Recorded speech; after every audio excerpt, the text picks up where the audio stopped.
everybody. Welcome back to Barely Filtered. Today we have on a really special guest. Her name is Shanna Pearson, and she is a coach for ADHD. Now, she also has ADHD. You might think this makes it difficult for her to also coach people with ADHD, but she has been doing it for a while now, and she has had over 20,000 people go through her company where she has helped them create a life that is more functional, with more confidence, and more productivity. So I'm super excited to get her tips because I know I can use them. So if you are ADHD or you know someone who is, this episode's for you. So you have ADHD yourself, and you're also treating people with ADHD. Do you ever feel like maybe you're not the person for the job since you have ADHD, or does it make it easier since you have ADHD? I love it. So I have ADHD. I have such severe ADHD, but I didn't know it until I was in my 30s. Really? And so I had no idea how to manage ADHD without knowing that I even had it. But once I learned everything humanly possible about what ADHD is and how it was able to, like how I was able to channel my energy and my focus and my internal hyperactivity, because that's really what it is for a lot of women. It's not external, it's a lot of internal, that I didn't purposefully go and say, I'm going to go start helping people with ADHD. It just started happened. And so whatever I was doing that was working for me, my friends who were very similar to me were asking, well, how did you do that? And what did you do that worked? And so I just started doing it with them. And then slowly, I started getting paying clients, and then it exploded. I have over 50 coaches that work for me now and we work with clients worldwide. And over time, and it's been a long time, we've definitely figured out what works and what doesn't. Right. So I feel like ADHD is kind of like, it's like the term narcissism right now. It gets kind of thrown out and like blanketed on, if someone's disorganized or if somebody is flaky or if somebody, can't stick to one topic. Like, I feel like there's certain people who don't even believe ADHD is a thing because it gets used so much to cover so many different symptoms. So first of all, how do we know if it's ADHD or if it's something else? Oh my gosh, it's an amazing question. And it seems like since COVID, especially like in the last 5 years, everybody has ADHD and they don't, right? So if you're super stressed out and life feels incredibly chaotic right now, or, you're not feeling so great about yourself and there's a billion things going on, that doesn't mean you have ADHD. And so especially for women, what you really want to look at is, and you can tell me if this is true for you. Have you experienced the feeling of such severe overwhelm that it's almost paralyzing, where you just don't know what to do first? And it's almost like this, I call it deer caught in headlights syndrome in so many different areas of your life. And you've had that for most of your life. Mm-hmm. Was that the case for you? Yes, for sure. But I also feel like my life has always kind of been coupled by a lot of chaos caused by some of my impulsive decisions. And also, it's almost like what came first, the chicken or the egg? Right. Because it's like, okay, well, no wonder you feel this way because like you're going through a divorce or you are, you're in law school and you can't focus on the work. So you're quitting law school. It's like there's always been like a certain level of chaos that seems kind of self-created. Totally. And so it's like, is it that, or do I have ADHD or what? I feel like, so what you just said is exactly, it's like textbook. And I actually write about that in part 2 of my book. And one of the chapters is like, I heart drama. Mm. And so like, do you happen to just always find yourself in these like super dramatic situations that most of your friends don't necessarily find themselves in? But honestly, a lot of this stems from living in overwhelm, believe it or not, because... Oh, so it created the ADHD? No, you're born with ADHD. And when you have ADHD, it's like, think about it as having a brain that has a very difficult time compartmentalizing. Mm-hmm. So if you can't compartmentalize and everything feels equally important all at the exact same time, and you've been like that since before kindergarten, since the day you were born, it creates a way of being, right? Because you're kind of like always in your head, right? And you're creating things in your head in terms of like things that are engaging for you and things that are like stimulating for you, but it's all up here. And that's why we're so attracted to drama. It's why we tend to catastrophize. It's why we tend to have a hard time making decisions. It's all of this internal drama, and it stems from living in perpetual overwhelm. Yeah. And living in overwhelm is something that is not on the, the typical ADHD assessment tools. It's like one of those things that's totally missed, and yet it is the number one thing that all women with ADHD live with. How can you diagnose somebody who lives in chaos with ADHD when they've only ever been in chaos, and anybody who lives in chaos would be acting like somebody with ADHD? Well, the thing about it that you need to know is really it's been like this your whole life. So a lot of us know people in their 20s and 30s who are like really, living in chaos because it's like this in-between age. Right. You're like not in school anymore. You're not sure what your lifelong career is going to be necessarily. And you're not even sure if you're in the right partnership or everything. It's like these decades of creating yourself and creating your identity. So you have to ask yourself, like, have I always been like this? Okay, have I always been like this? So ADHD is not something you can develop. No. And it's like, that's like a huge point, because that's what I was saying before. It's like, since COVID, everyone feels like they got ADHD. And if you think you caught it or got it, you don't have it, because ADHD is a lifelong, it's how your brain is wired. And you're born with ADHD. So what does ADHD in a little girl look like? Most of the time, and not all of the time, most of the time, it's a little girl who's totally enveloped in her mind and daydreams and really kind of spaced out, quote unquote, a lot quieter than boys who have ADHD. Yeah. Because the boys are always, especially when I was in school, the boys were the ones who were caught. They were like, like called out, parents were called, trip to the doctor, your kid needs to go on meds, whatever it was. Right. But for girls, they're literally sitting there not having any idea what's going on. So they're quieter than like the average girl? I think so. Okay. In my experience, they tend to be in their mind a lot more than the average girl, because there's like, I call it, in my book, I refer to it as the 24/7 amusement park in your brain. In your brain. It's just non-stop. And I don't, like, you have ADHD, Aurora. So like, can you relate to that? Or the thing is I'm a very verbal, social person, so I can't really remember anybody in my life ever calling me quiet. And also my report cards always said like, Aurora is a born leader. I mean, I'm the first girl of 5 kids, so I think birth order, things like that probably it does play into it.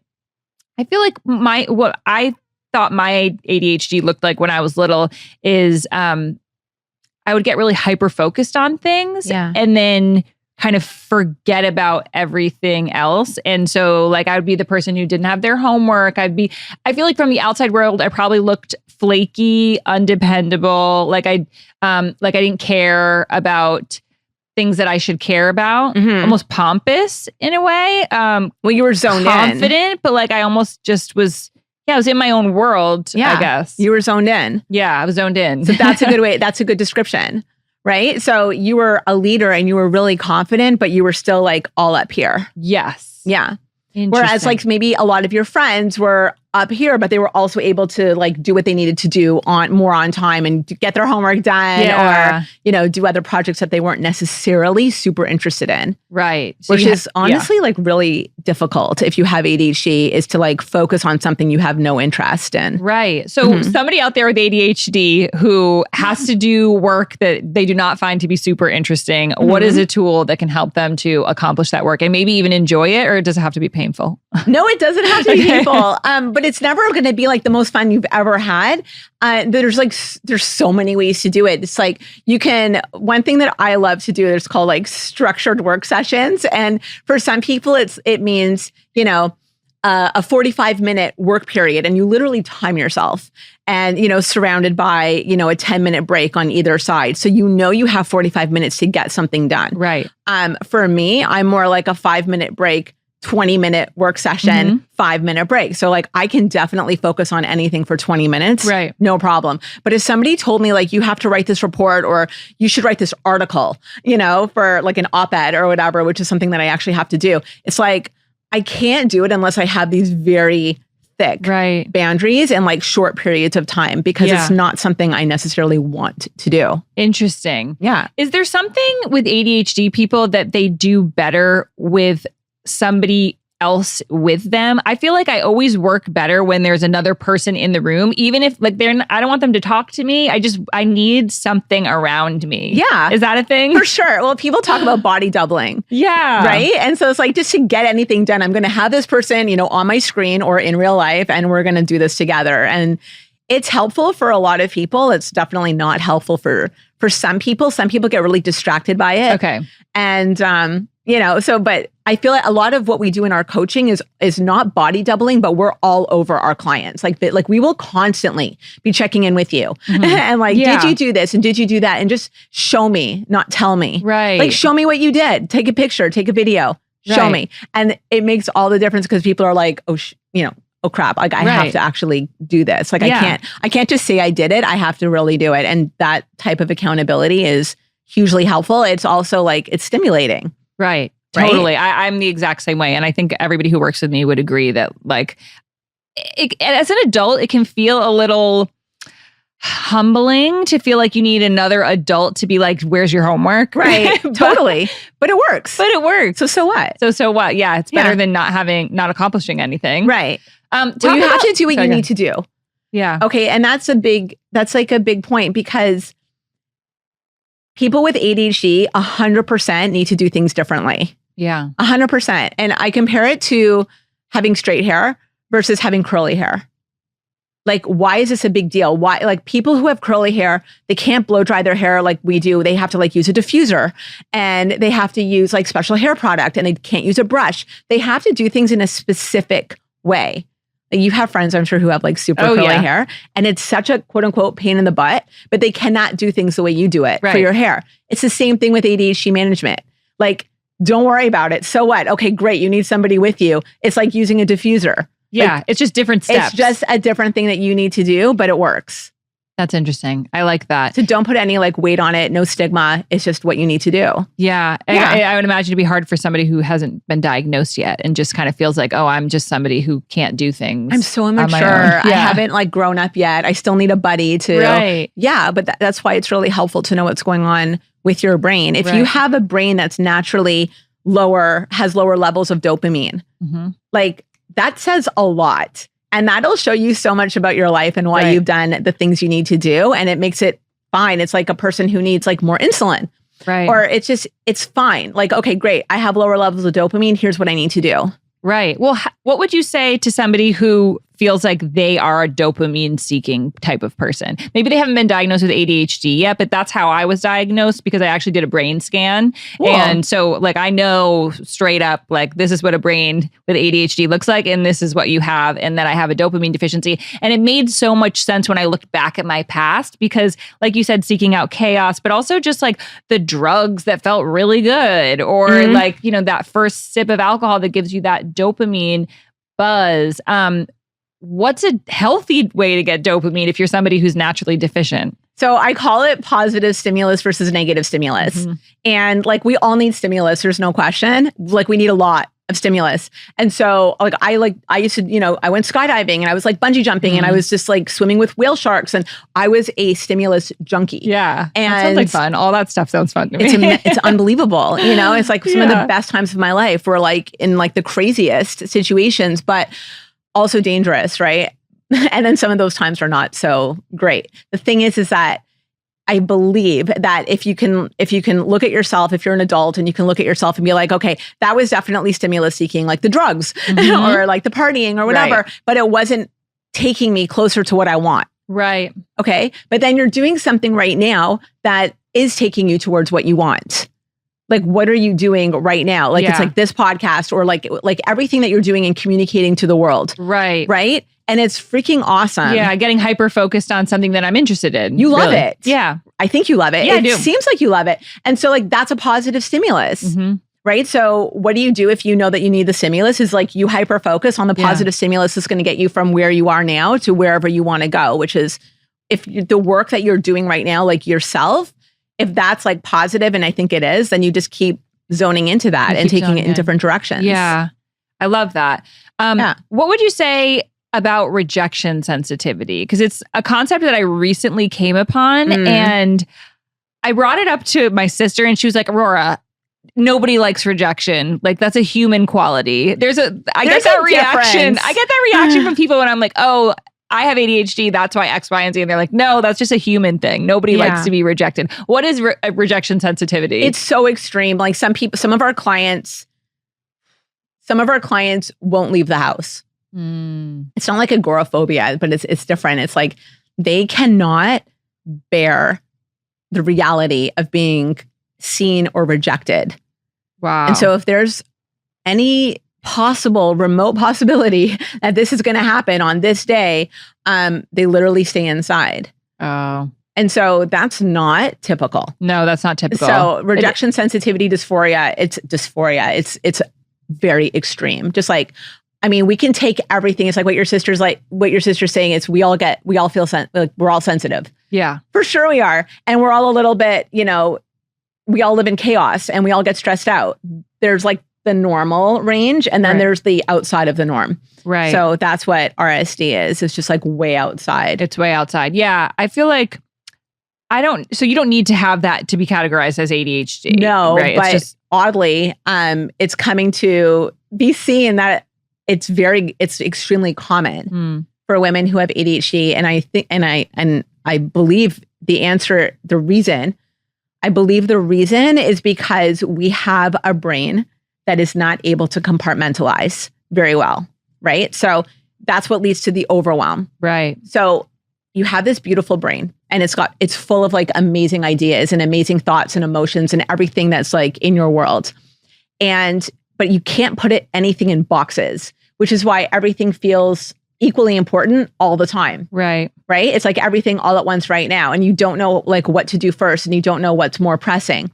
So if you have a brain that's not able to compartmentalize, it's like this big emotion doesn't have a place. And it's like everything is like dripping into everything else. And it's like filling up your whole being. Mm-hmm. So the reason why RSD is so common for women who have ADHD, because we're so emotion and mood based, is because that extreme sensitivity completely takes over everything. Like it takes over our whole mind. It takes over our whole being. Right. Because that's how our brain works. Just like when you're super pumped about something, that takes over your whole mind and your whole being. And if you're super sad about something, that takes over your whole mind and your whole being. And so it's the same thing. It's just that we can't compartmentalize. So that's why it's just like it takes over everything.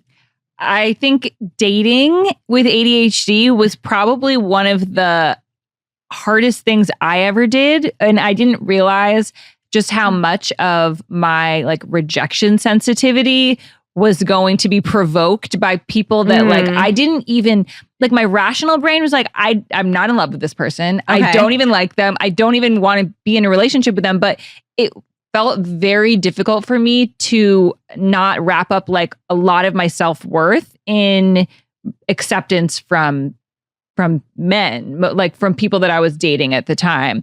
Right. Is that a common thing for people with ADHD? You're going to hate this. It's a common thing for people with ADHD who always felt out of place and kind of like the odd one out in their world. I don't know if that's the case with you, but because women who have ADHD tend to also have low self-esteem, I know for sure, like that is 100% me, and low self-confidence, we tend to like need approval from other people until we figure out like this is not, this doesn't make any sense. Why do I need his approval?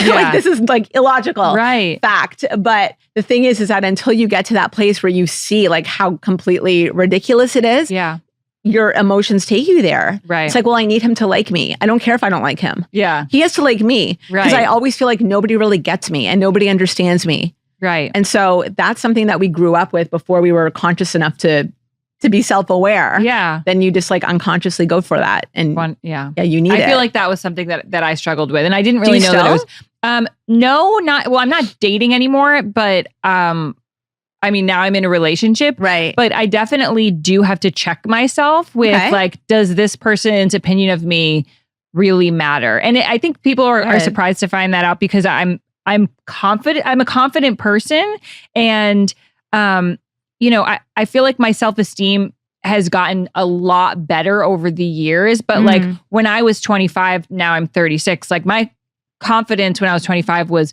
very low in terms of like what I thought I could ask for in a relationship. So I ended up marrying somebody who like didn't even couldn't be monogamous, and I was just kind of like I knew that they probably weren't going to be able to, but I kind of turned a blind eye to it because I didn't really think I almost didn't think it's what I deserved or like what I thought I could ask for. It's such a wild thing to think about now, like 10 years later, but looking back and seeing how ADHD shaped my relationship choices is one of the things that honestly like I have like grieved over the most of like, I wish that I had known that was my ADHD, that like, I'm not like a flaky person, or I'm not a person like, I think I'm a very sensitive person. And I think it's been misconstrued or it's been misinterpreted in a lot of ways throughout my life, because people with ADHD often do get the reputation of being like late, you don't care, you're flaky, or you're flaky, undependable. Yeah. And it's really tough. Like, why do people get so misdiagnosed? But it's also really interesting that you, of all people, like if that was your reality, because you were saying before when you were little, you were a born leader. Yeah. You were really confident. Yeah. So, and confidence and self-esteem are not the same thing. It's so interesting. Right? Yeah. Because you are so confident, but yet you still, and it's really important for everyone to see and know that confidence is not the same thing, because self-esteem goes so much deeper. Right. And so for some reason, and obviously now you know the reason, but like you thought, oh, it's okay. Like I guess I can handle it with this guy who, can't even just stay with me and only me. Yeah. Right. And it's like just what you think you deserve, because a part of you really does believe that, oh, maybe I am flaky, undependable, or a little undeserving. bit broken. So many of my clients are like come in saying that they feel completely broken and they feel like they're never going to fit in, and nobody ever understands them. And it has shaped their relationships.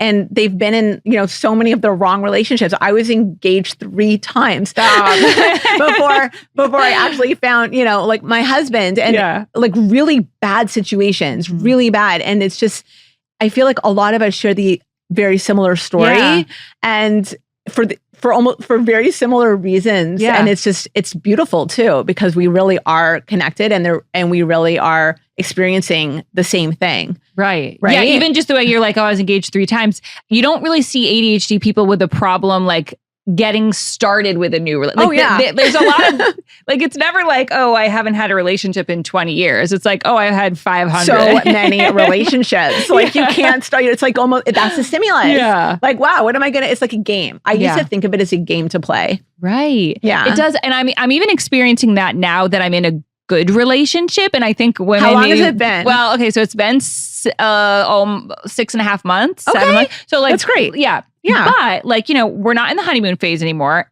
He's my person. I want to be with him. We have a bright future. However, I'm like, okay, why aren't I euphoric every day? Like, where is my, because at the beginning that chase, it's not there. And I feel like for people with ADHD, it's like, where's my dopamine hit? Right. So where is it? So, well, I don't know. I'm trying to find, I need, there are times when I'm an ex-vapor too. Like I used to get my dopamine from nicotine. And so like the times like that where I'm like feeling a little flat, especially certain times in the month, I'll be like, oh man, like I miss the nicotine, and I'm like, I'm not going to do it because I know that's not a rabbit hole I want to go down. So yeah, I'll work out. Working out for me is like probably that's the huge. thing. Yeah. That's huge. But it's also like everyone's got to know what their own positive stimulus is. Totally. So that you're not relying on it from your partner, because there's no relationship on the planet that's like got all these dopamine hits, 10 years in or 5 years in honestly probably like 3 years in.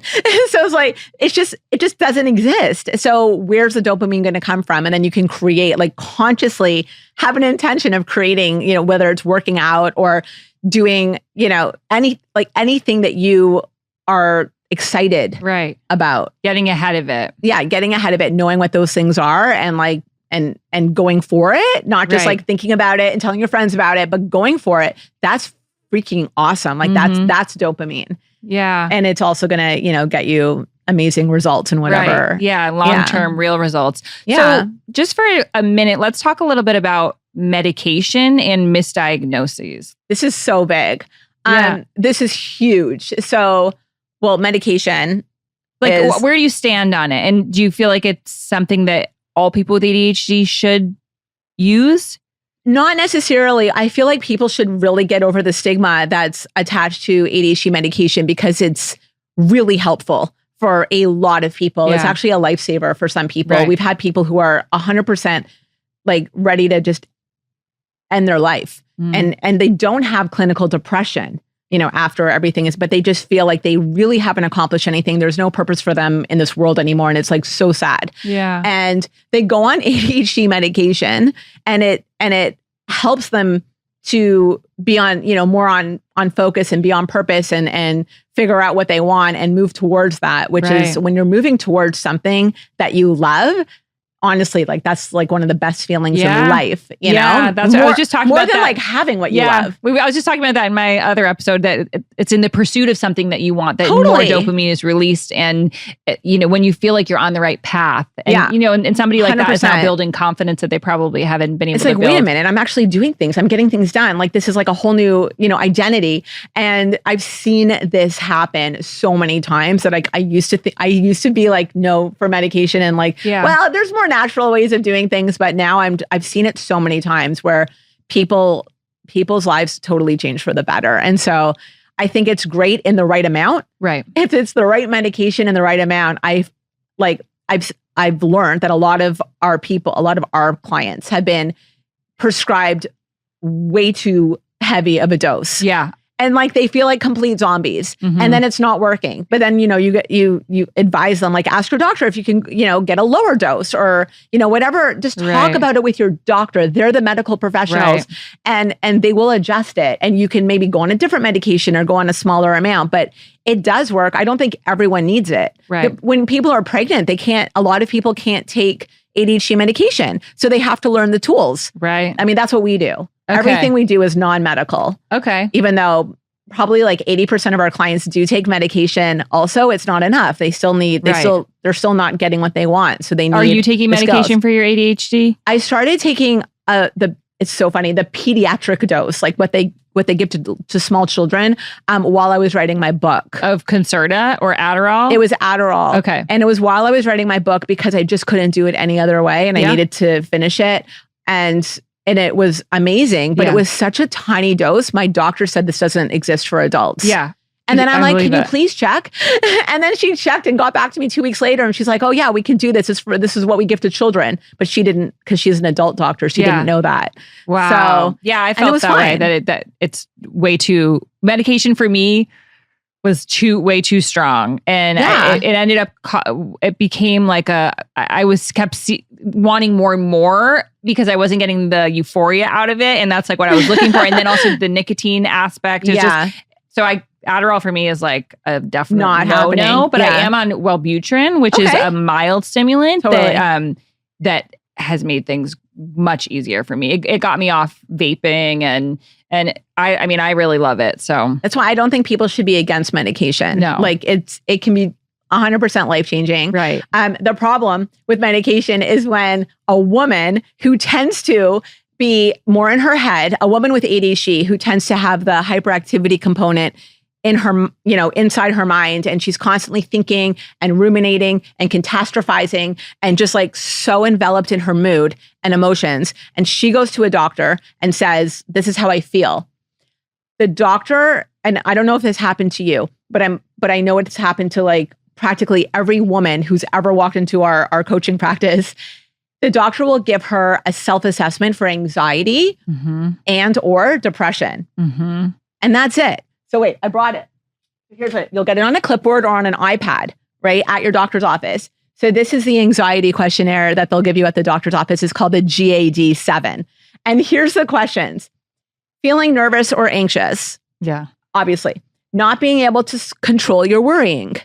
Like think about this in terms of ADHD also, right? Worrying too much about different things. Trouble relaxing. Like is there an ADHD human that doesn't have these? Being restless, that it's hard to sit still. Becoming easily annoyed. Thinking that something awful might happen. Like that's the catastrophizing. These are all, every woman with ADHD would respond, like would say, you know, more than half the days or nearly every day to every single one of these. Yeah. But they're not asking about ADHD. They're testing you for anxiety. Right. So now you're going to be diagnosed with anxiety. Right. Or depression, because a depression questionnaire, it's like, you know, feeling down. Right. Now you have ADHD. You haven't been able to follow through on things. Your life is not working out the way you want it to. Your relationships have been all over the place. You're going to feel down. Right. Right? You're going to, do you have trouble falling or staying asleep? Do you have poor appetite or do you overeat? And I feel like you're either one, or the other. Do you feel bad about yourself? Do you have trouble concentrating on things? Do you feel fidgety or restless? Right. Again, and there's one question here that's 100% depression, but except for that, 8 out of the 9 questions would be like a positive for anyone with ADHD. So how can any doctor tell the difference then? So you have to go to an ADHD specialist because they'll look back at your entire life, not just how you feel today because you broke up with your boyfriend or, you know, you got let go from a job. They'll look back on your entire life and they'll see if these, you know, if these symptoms of ADHD, which include, you know, not following through on things and impulsivity and also the overwhelm that I was talking about before, which hopefully the ADHD specialists will definitely know about for women. And if you've had that and experienced that for your whole life, it's much more likely ADHD. And you still might also have anxiety or depression, but at least you'll be able to be treated for your ADHD. Yeah. Yeah. Yeah. I've been to so many doctors with those questionnaires and it feels like you can also say the same thing for ADHD though. Like if you walk in, you're like, oh, do you have trouble concentrating? Like, you know, maybe I feel like people get misdiagnosed with ADHD just as much as maybe they get misdiagnosed with anxiety and depression and maybe they have ADHD. I don't know. I feel like not enough doctors are even thinking about ADHD yet. Yeah. I think there's definitely some people say that there's like a lot of overdiagnosis of ADHD, but I don't know if those people are being assessed properly or if they're just telling their doctor, you know, I can't focus on my schoolwork. Please prescribe me this medication. And then the doctor does it. But I think when people are actually getting an ADHD questionnaire and like the real, because you don't get that automatically at the doctor's office, it doesn't really look like anxiety or depression. It looks like you can't follow through on things and you have poor executive functioning. Yeah. But the ADHD questionnaires also don't touch on the emotional impact that women experience who have ADHD. That's why I'm a big proponent of seeing a specialist. Totally. Especially coupled with like, you know, PMS and just the hormones that we go through naturally and perimenopause and menopause. And that's a whole other, that's a huge thing. Yeah. Because estrogen affects your dopamine. Okay. So you're already dopamine deficient. Right. Your brain is, and but you know, your brain doesn't have as much dopamine as it needs. Right. Whether it's because it produces less or because less is absorbed, whatever the reason is, your brain needs more dopamine. And now you're going through hormonal shifts, whether it's PMS or perimenopause or menopause.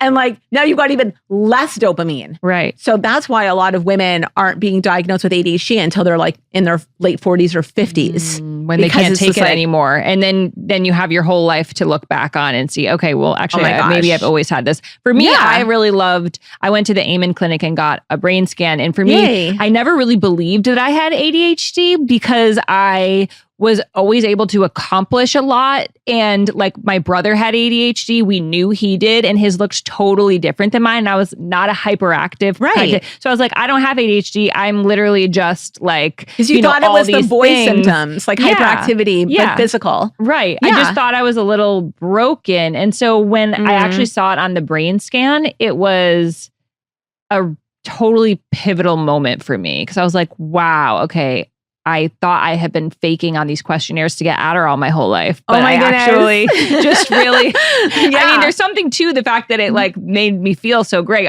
It is, for me, it's like way too strong. It was a relief. The Adderall for me is like, it made me feel great because I was accomplishing a lot, but I was never accomplishing the things that I needed to accomplish. That's I was exactly like organizing my cereal boxes instead of like reading my law school books. Oh my gosh. So this is important for everyone to understand about ADHD medication. And you just said it perfectly. Okay. ADHD medication, the stimulants, they help you focus. They do not help you focus on the right things. Yes. Period. End of story. So you're like, focus on your cupboards in your kitchen. And like, totally. It was exactly the same thing when I was first prescribed. It was way too much. And I was like, I was hyper focused on everything except for what I needed to be doing. Yeah. So that's a really common thing. That's important to know. Oh my God. So that's why like 80% of our clients do take meds, but they had to come to coaching to be able to design their life in terms of what they should be focusing on.